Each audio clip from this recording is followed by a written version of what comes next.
The council chamber of the Red Keep was tense with deliberation as King Robert Baratheon presided over a strategy meeting. Gathered around the great table were Stannis Baratheon, Ned Stark, Renly Baratheon, and Oberyn Martell. The mood was serious, each man keenly aware that their decisions would determine the fate of the realm. Maps of Westeros were spread before them, detailing troop movements, supply lines, and strongholds. Robert leaned forward, his large hands gripping the table. Tywin Lannister sits in Casterly Rock like a caged lion. But he's no fool. He'll be planning his next move. We can't wait for him to strike first. We need to box him in. Ned Stark, ever cautious, nodded in agreement. The Riverlands are the key. With Riverrun under threat, Tywin's forces would be forced to divide. If we take the Riverlands and push south toward the Reach, we can surround him. Renly chimed in, his younger, more ambitious demeanor evident. Highgarden is the breadbasket of Westeros. If we secure it, we not only cut off Tywin's access to food and resources but also gain the loyalty of the Tyrells, if they haven't already aligned with him. Oberyn Martell, who had been listening intently, spoke with measured calm. The Tyrells are opportunists, but they're not fools.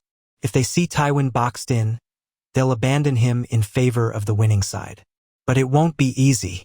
Highgarden's forces are formidable, and the Reach is vast. Robert turned to Stannis, the most practical and disciplined of his brothers. Stannis, the Vale has been quiet for too long. We need their swords in this fight. Jon Arryn was their warden, and they owe us loyalty. Take a force to the Vale, speak to Lady Lisa if you must, and ensure their banners are called. Stannis nodded, his face impassive. The Vale's forces are significant, and their position is strategically vital. If they march, it will secure our eastern flank and give us a clear path to reinforce Riverrun if needed. Robert slammed his fist on the table, his battle-hardened enthusiasm rising. Good. While Stannis handles the Vale, we'll divide our forces.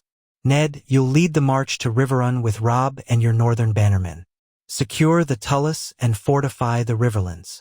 Ned bowed his head slightly in acknowledgement.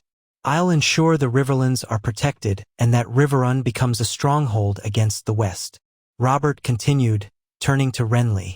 Renly, you'll take the southern route with a host from Storm's End. Make contact with Highgarden, but be cautious. The Tyrells love their intrigues, but they love power even more. Show them that siding with us is the smarter play. Renly grinned, the prospect of political maneuvering clearly appealing to him. I'll handle the Tyrells, brother. They'll see reason, one way or another. Oberyn leaned forward, his eyes glinting with determination.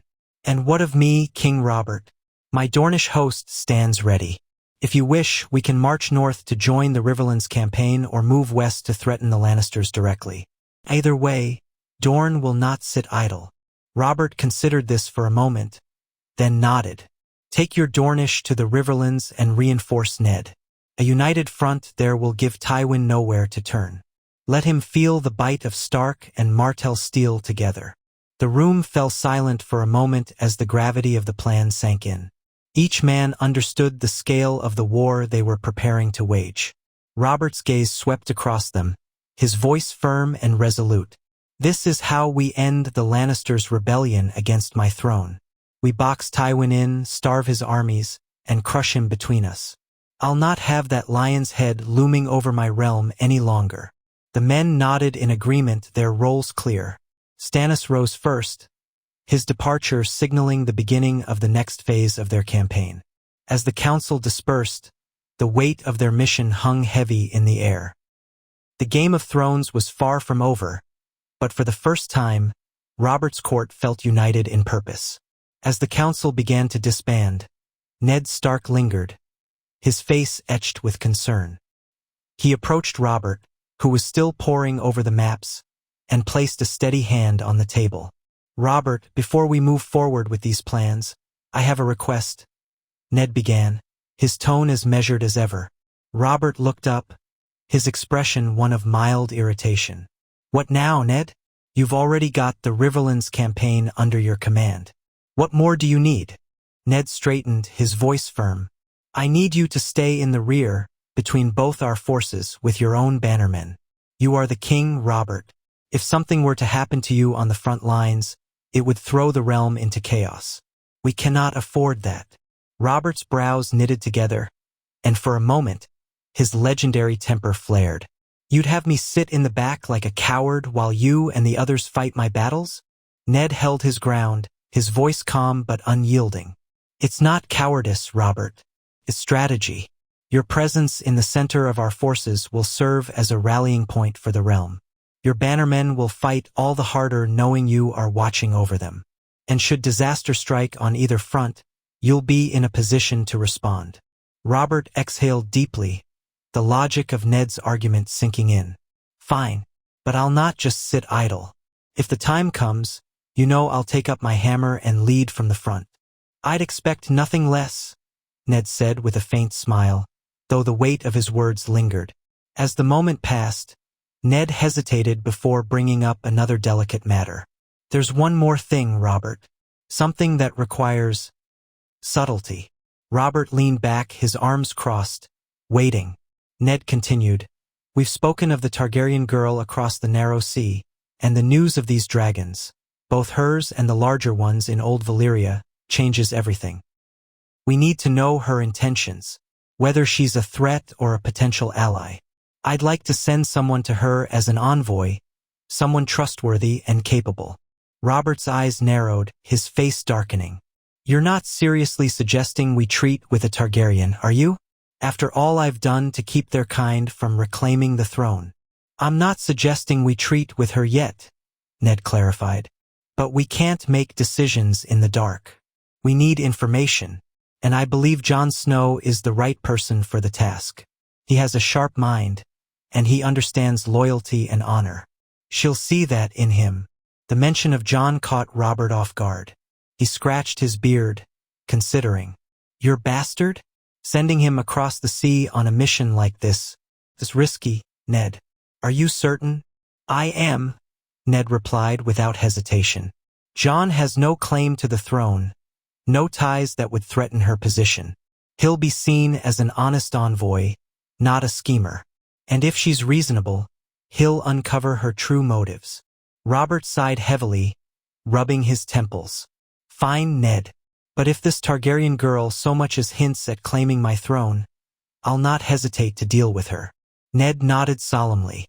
"All I ask is that we have clarity before making any rash decisions. Let Jon do his part, and we'll see where this leads." Robert grunted in reluctant agreement, waving Ned off. As Ned left the chamber, he couldn't help but feel the weight of the decision he'd just made. Sending Jon Snow into the lion's den, or dragon's lair in this case, was a gamble. But in the Game of Thrones, it was a necessary one. In the grand halls of Casterly Rock, Tywin Lannister sat at the head of a long, opulent table, his expression cold and calculating. Beside him stood his brother, Kevin, reading the latest reports from their network of spies scattered across Westeros. "Robert marches for Casterly Rock," Kevin said, his voice low and tense. "The Baratheon forces are splitting their strength.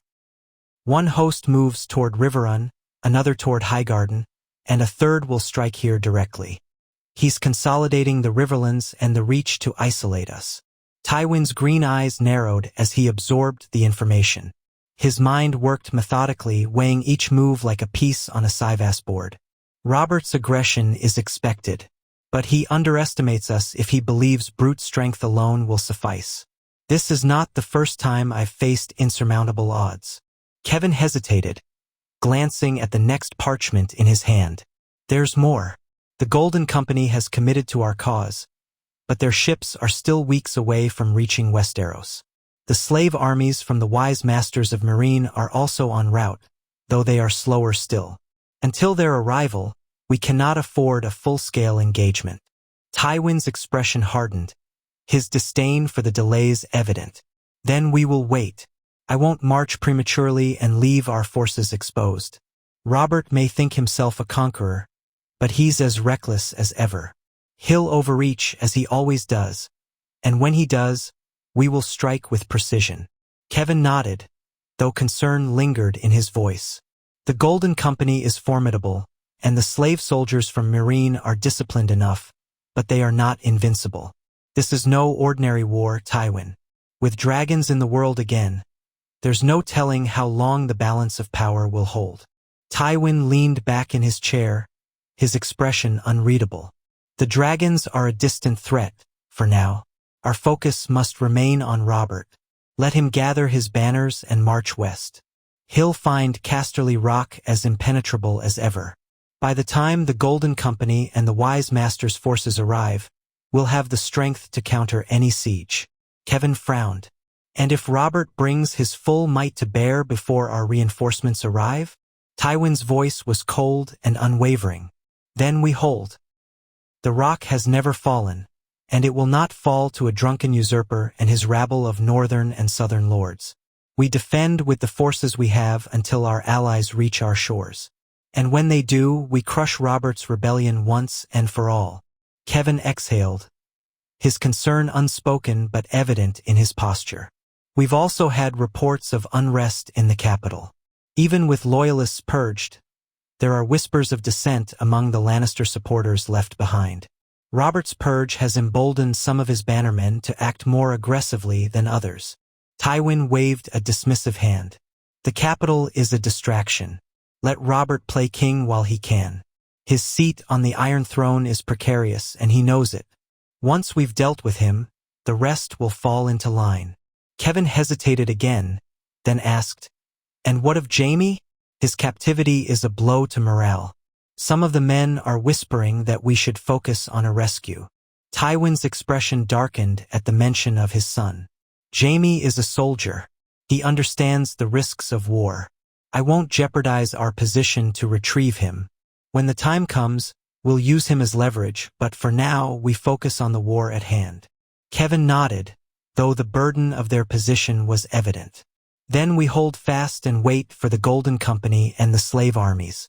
But we should prepare for the possibility that Robert may not be as reckless as we assume. If he coordinates his campaigns well enough, he could trap us here." Tywin's lips curled into a faint, grim smile.